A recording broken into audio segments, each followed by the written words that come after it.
Bismillahirrahmanirrahim. Assalamualaikum warahmatullahi wabarakatuh. Sampurasun. Wilujeng enjing ananda kumaha daramang barudak. Alhamdulillah dina dinten ieu urang tiasa tepang deui dina pangajaran basa Sunda sareng Ayah Henry.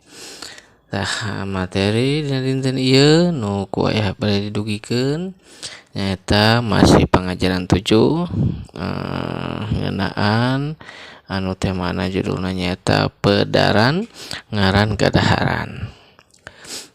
Nah, urang kawitan wae nya supaya teu nyangkolong kana waktos. Naon hartina pedaran? Hidap kedah terang heula nya. Naon anu dimaksud pedaran teh? Tah di dieu ku aya dijelaskeun nya.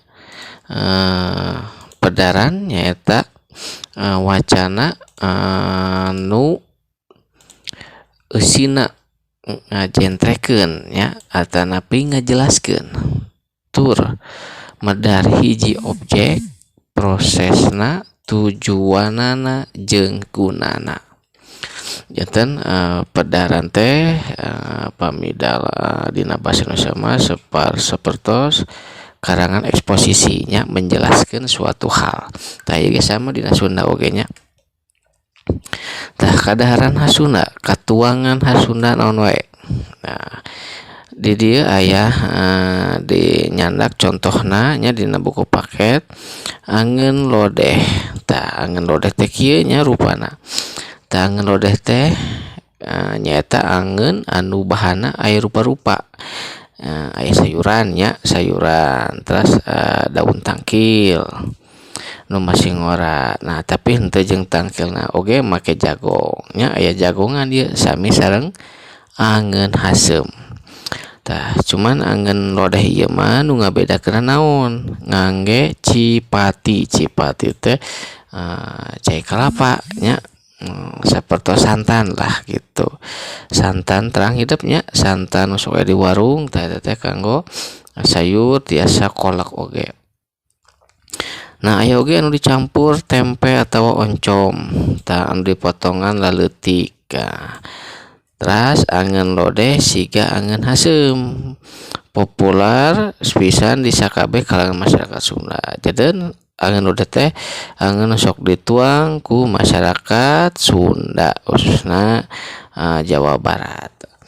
Tah terus kadua aya awuk. Nah, awuk teh rupana kieu tah jiga aseupan tapi teh amis ya. Aya gula beureuman. Tah nyaeta urang bahas di dieu nya dina tipung beas.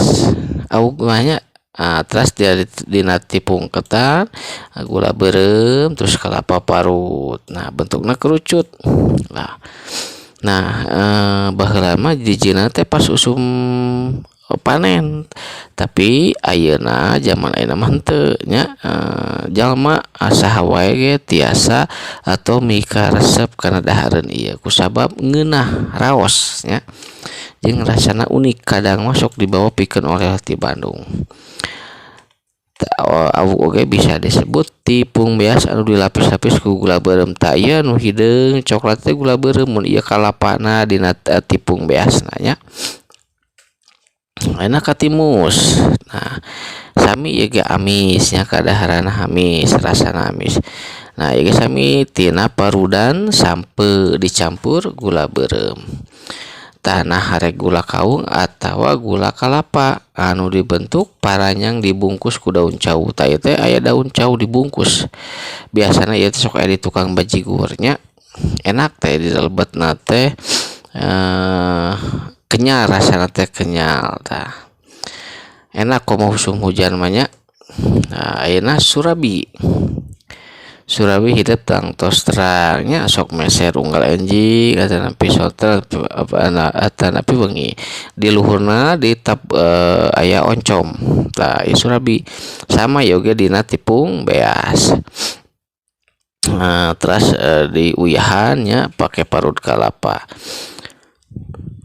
Ieu Surabi teh baheula mah asin oncom tah ku ayeuna zaman kiwari mah rupa-rupa aya nu rasa naon, aya nu keju, strawberry, coklat jeung sajabana. Cara nyieunna mah sarua bae.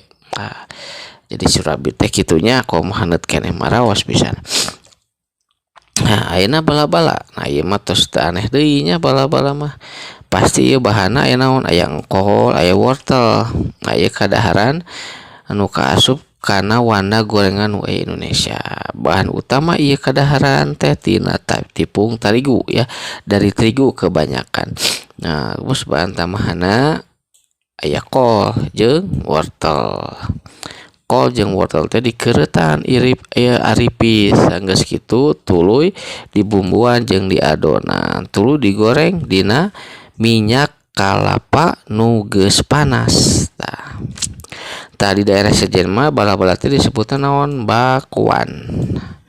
Malah sarupa jeung masakan Jepang, yasai tempura atau tempura sayur. Ieu bala-balanya. Nah, jadi seueur kadaharan katuangan tradisional Sunda mah seueurnya kamari terus dibahasnya aya karedok, aya lotek, aya tahu gejrot, ayeuna nu amis aya, nu asin aya Surabi, aya katimus, aya awug aya. Ieu seseueurna bahanna tina naon? Tepung ya. Tepung terigu ya atau tepung beas. Ta pancena tugas hidup dinten ayeuna nyaeta tuliskeun naon ngaran kadaharan. Dumasar dina pedaran di handap. Nah, aya 5 hiji, 2, 3, 4, 5 ditulis di buku tulis ya. Olahan tina tepung beas nu sanggeus diuyahan jeung parudan kalapa diasupkeun kana citakan tina taneuh nu dipanaskeun make suluh ngaranna naon? Apakah Surabi? Apakah awug? Apakah naon? Nah, sok ku hidup di pilarian dina buku paket oge aya nya atanapi dina materi ieu. Hatur nuhun nya materi dina dinten ieu mudah-mudahan saeur manfaatna. Wassalamualaikum warahmatullahi wabarakatuh.